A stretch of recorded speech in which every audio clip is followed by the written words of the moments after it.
And welcome back. This is Chaos. I'm bringing you Game 2 of Naniwa versus Nestea, MLG Providence, Day 2 in the championship bracket. What a crazy first game. We had Nestea try an all-in against Naniwa. Came so close to just breaking Naniwa's very risky Forge Fast Expand on Xel'Naga. And Naniwa was able to just hold it off, did a crazy counterattack, and just crushed Nestea. What Naniwa's been able to achieve really these last 2 days against MVP and Nestea has been remarkable. Taking these really the number 1 and 2 players arguably in the world and really just dominating them with crazy build orders, like really solid mechanics, and just really understanding the timing windows here. He's been so on point. And really, when you look at the build orders he's been using, traditionally you look at them and go, yeah, this has got some holes, this is a little bit risky, but maybe that's what it takes to beat these elite players, is you gotta pull out these orders which are where really if you play too straight up, I guess, against a player like Nestea or MVP, it's like, yeah, I've seen the Forge Fast Expand, I've seen this kind of build, and they kind of know how to react. With these builds from Naniwa, really it's kind of making Nestea have to really think on the fly. You can't really rely on kind of muscle memory with how to react here.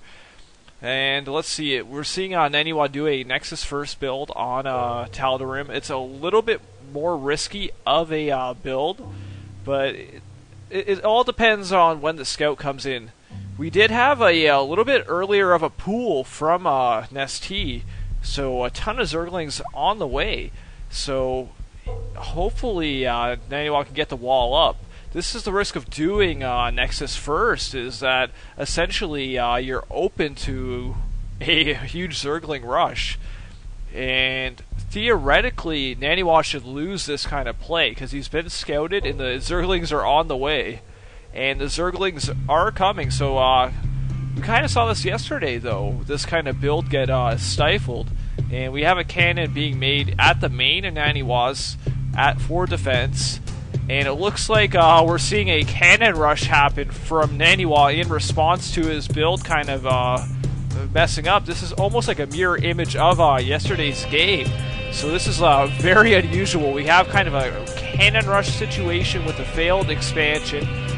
I'm not sure what's going to happen here. Now we do have a cannon going down in defense at Naniwa's base, plus 2 or 3 advancing cannons, which have kind of been cancelled. So it looks like Nestea might actually pull through this time and punish this greedy build of Naniwa.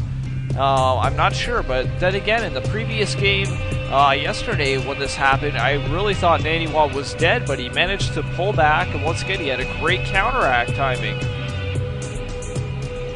And Naniwa is not giving up. He's still trying to get this expansion up and go.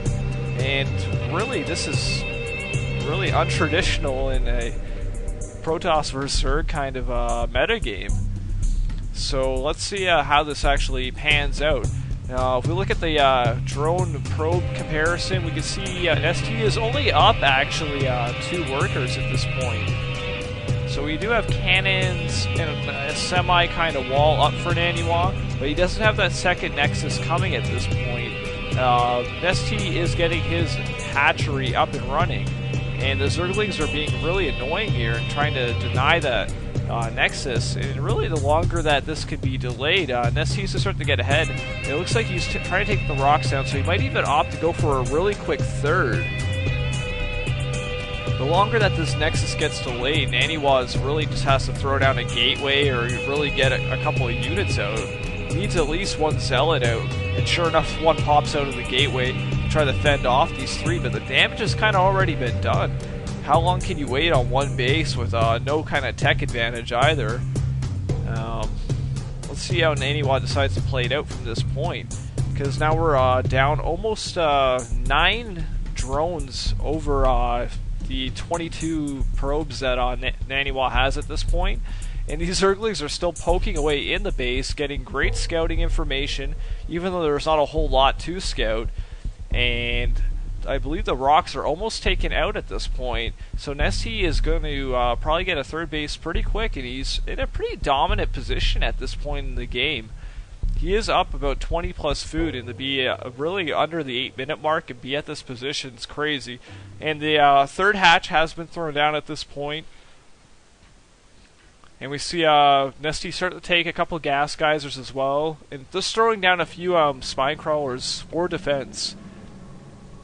Because I think Nestea's downfall in these last couple of games is I think he's felt like he's further ahead than he actually is, and really kind of neglected to defend properly. And Naniwa's trying to deny this third, which he's just going to lose a few minerals here because there's way too many units out to be just throwing a pylon out. And really, Naniwa's to speak so cocky. Look at that Zealot being sent over, and really it's just going to be taken out. And wow, double Stargates going down for Naniwa. So this is, I guess this is kind of the correct decision, because you're already down, so you kind of have to do something drastic.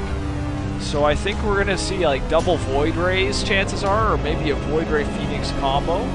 And this is anything but what you would expect here. You kind of expect the Protoss to get a lot of sentries, try the turtle, and try to get up to a 2-base or 3-base scenario. But now we're going to see Naniwa just really try to probably go all in at this point, get a couple Void Rays, and try to catch Nestea off guard. Because if you look at Nestea's army, what does he have?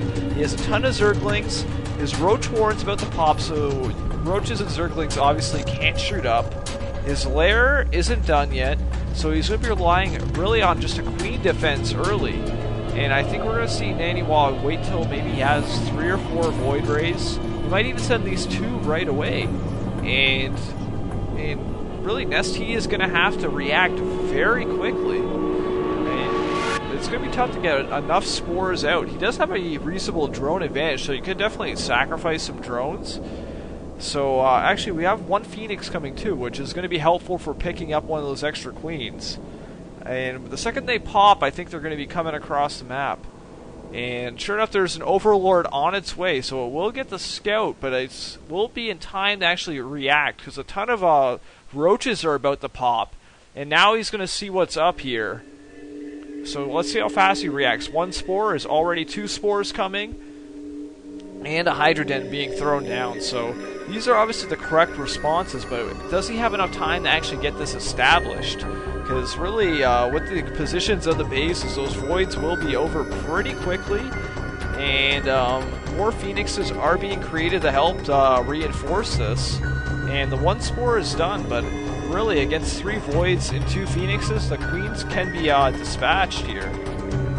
And here we go. They wow, both the queens get lifted, so he's going to lose all those queens right away, and that's going to make this a whole lot harder to defend. Because really the key for Zerg to defend Void Rays early on is having adequate queens. And the Evo Chamber is taken out, so he won't be able to build any more spores. And even better, he sees the Hydra Den. And without Hydralisks, this is going to be nearly impossible to fend off. There are Hydras in production though, so it's hard to say what's going to happen here. And the Spore is kind of being targeted down. We do have a counterattack coming. And the Roaches are trying to counterattack and break down this base, but the Phoenix is just picking up all the Roaches here. But it looks like Nestea might be able to break it because there's no cannons really out here. And another Hydralist Den is about to pop, so Hydras should have enough time to get up. So there's already 7 on the map, and Naniwa manages to wall in and just kind of save himself from all those Zerglings. And the Zergling counterattack here has been fended off. And look at all those Phoenixes, and there are a ton of spores on the map at this point. So I don't know really where this leaves this game. Essentially, Nestea is up about 50 food. So by all rights, you would think Naniwa would be kind of dead, but he does have a strong army in the air. But with a decent amount of wow, that's a blunder. Warp Gate research has just started for Naniwa at the 14-minute mark in the game. So his gateways are all stuck on just standard building. I have actually never seen a Warp Gate research to be forgotten this long in a pro level game. It's kind of shocking, actually. I guess Naniwa was just so focused on this air attack that he made that kind of blunder. And we're going to see a lot of lifts, though, on these Hydras. And a ton of Void Rays have been taken out already. But look at all the lifts happening on all those Hydras. This is crazy. So many Phoenixes. And wow, Naniwa manages to hold here, picking up all the Hydras so far. And a couple more have entered the fray. And I don't know how much energy is left on these Phoenixes, but here they go. They start to pick up the rest of the Hydras. And this attack has almost been fended off. A bunch of Zerglings are trying to break the front. And more Phoenix are in production, and great force fields are helping zone all these Zerglings out. I can't believe Naniwa is being able to hold this off. He is actually still down about 50 food, but he's doing the best he can to hold off all these units. And the Zerglings managed to break into the mineral line, and a lot of probes are probably going to start to go down. I don't know how much longer Naniwa can hold off all this pressure. Warp Gate is about to finally finish here, and will we see how these gateways finally transition to Warp Gates? Corruptors are on the way, 7 more coming, and wow, Naniwa is in great shape here so far, and he's managing to hold off all these Hydras. It's just little bits of army from Nestea coming in at a time. But these Zealots are doing a fantastic job just handling all these Zerglings. I can't believe that this is happening. There's such a difference in food here. I'm not sure what Nestea is doing, because you'd think he'd want to build up his army and bring it all together, but he's just sending it in little pieces. He is doing damage, but really you would think Naniwa would be able to stay in this. And it looks like Nestea is going for a 4th base at this point. And look at all the units streaming across the map. And there's about another 12 roaches to pop, plus the Corruptors. So I think this is going to be it for Naniwa, unless he's got some creative micro to hold this off. And now the Corruptors are in the fray, and these Phoenixes are going to start get handled. The Phoenixes are doing still a really great job against all those Hydras. And wow, he's good game though, and Nestea does take game 2.